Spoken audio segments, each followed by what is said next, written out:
Hi friends, welcome to చిట్టి నీతి కథలు channel. ఈరోజు మనం చూసే కథ రెండు పచ్చని చెట్ల స్వచ్ఛమైన ప్రేమ కథ. ఇదే అడవిలో పుట్టిన ప్రేమ కథ. ఒకప్పుడు ఒక విశాలమైన పచ్చని అడవి. అందులో పక్కపక్కనే పెరిగిన రెండు పెద్ద చెట్లు ఉండేవి. అందులో ఒకటి ఆడ చెట్టు అరణ్య, మరొకటి మగ చెట్టు, దాని పేరు వీర. గాలి వీచినప్పుడు వాటి ఆకులు ఒకదానికి ఒకటి తాకేవి. అది వాళ్ళ మధ్య మాటల కంటే గొప్ప ప్రేమ సంభాషణ. ఆ అడవిలో ఉన్న ప్రతి పక్షి, ప్రతి జంతువు వాళ్ళ నీడలో సుఖంగా జీవించేది. ఒకరోజు అరణ్య మెల్లగా ఇలా అడిగింది, వీరా, ఈ అడవి లేకపోతే మన ప్రేమ ఏమవుతుంది అని.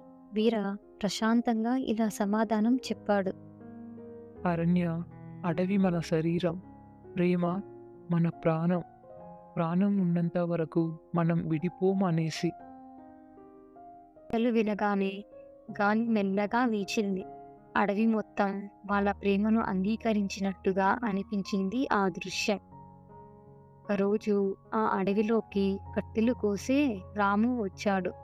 చేతిలో గొడ్డలి, మరియు అతని మనసులో డబ్బు మీద ఆశ కనిపించాయి. అరణ్య ఆ దృశ్యం చూసి భయంతో వణికింది. వీరా, ఇతను మనల్ని కోసేస్తాడా అని అడిగింది వీరాను.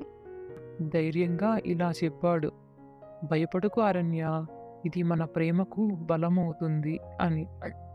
దగ్గరకు వచ్చి గొడ్డలి ఎత్తగానే వీర అరణ్యతో మెల్లగా ఇలా అన్నాడు.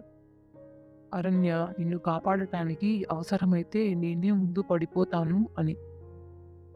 ఆ మాటలకు అరణ్య ఆకులు కంపించాయి. ప్రేమ అంటే విడిపోవడం కాదు వీరా, ప్రేమ అంటే మనమిద్దరం కలిసి బ్రతకడం అనింది అరణ్య. అడవిలో గాలి ఆగిపోయింది. పక్షులు కిలకిలలు.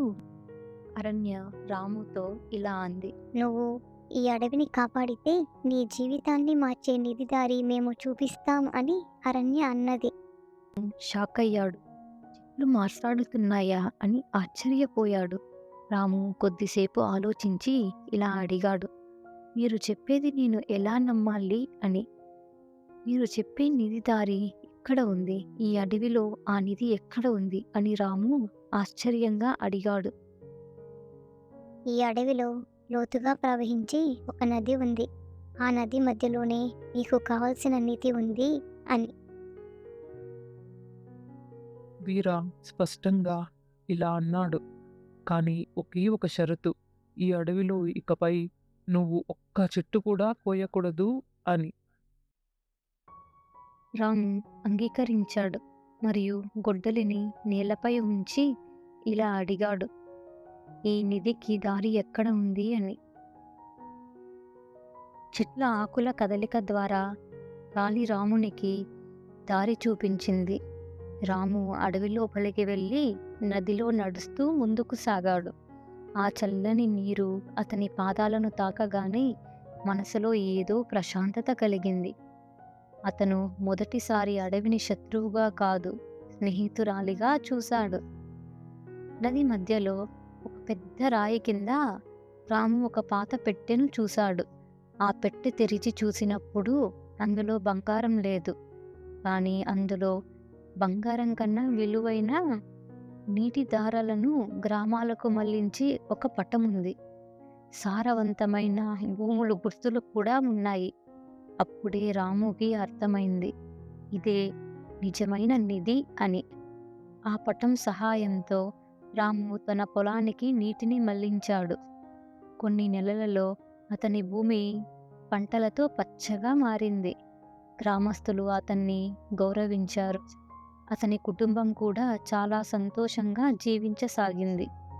రాము ఇకపై చెట్లు కోయలేదు, అడవిని కాపాడే మనిషిగా మారాడు. ఒకరోజు రాము తిరిగి అడవికి వచ్చి ఇలా అన్నాడు. నా జీవితానికి కొత్త దారి చూపించింది. మీకు నేను చాలా రుణపడి ఉన్నాను. అరణ్య మెల్లగా ఇలా అంది, మా ప్రేమతో నువ్వు మారావు, అదే మాకు సంతోషం అని. అరణ్య వీరతో మళ్ళీ ఇలా అన్నది, చూసావా వీరా, మన ప్రేమ ఒక జీవితాన్ని మార్చింది అని. కథలో మనం నేర్చుకున్న నీతి ఏమంటే ప్రేమ ఉంటే ప్రకృతి కూడా మనకు తోడుగా నిలుస్తుంది అని. మరి చక్కని కథతో మళ్ళీ కలుద్దాం. Please like, share and subscribe to our channel. Thanks for watching.